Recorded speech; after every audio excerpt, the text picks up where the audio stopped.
If cosec theta equal to √10 find the value of the all T ratio. यहाँ पर आपको दे रखा है कॉसेक थीटा का वैल्यू। चलिए कॉसेक लिखिए यहाँ पर। कॉसेक थीटा का मतलब √10/1 लगा सकते हो, लगा लीजिए। जैसे लगाइएगा तो कॉसेक का मतलब क्या होता है आपका, ये आपका हो जाएगा कितना, h/p होता है कॉसेक का मतलब। तो ये आपका √10/1 हो जाएगा। अब यहाँ पे एक ट्रायंगल बनाओ और समझो बात को। ट्रायंगल बना लिया हमने, नाम भी दे दिया आपका ABC ट्रायंगल का नाम।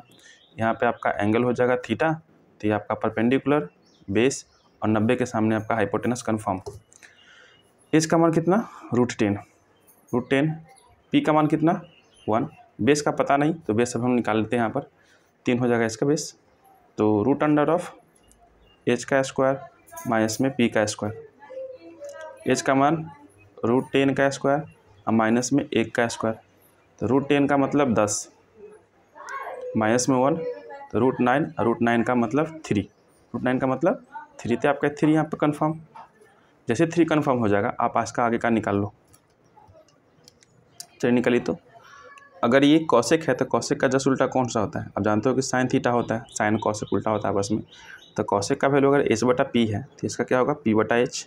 इसका अगर √10/1 है तो इसका क्या हो जाएगा 1/√10। क्लियर है। चलिए नेक्स्ट लिखते हैं आप लोग कॉस। कॉस का क्या होता है b/h होता है, तो इसका रिवर्स क्या हो जाएगा सेक होता है। जैसे CUS हुआ ना तो आप S से स्टार्ट कर दो, S इन हुआ SEC कर दो, खत्म। तो ये आपका हो जाएगा h/b। b/h का मतलब देखो तो 3/√10, 3/√10। इसका उल्टा करिएगा तो √10/3। क्लियर सा बात है।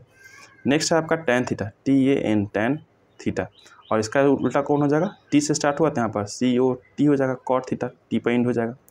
तो cot के लिए होता है आपका p/b, तो हो जाएगा आपका b/p, p/b और b/p। p के लिए कितना है 1 और b के लिए कितना हो जाएगा 3, तो 1/3, 1/3, तो आपका b/p क्या हो जाएगा 3/1। जस्ट इसका उल्टा लेना है।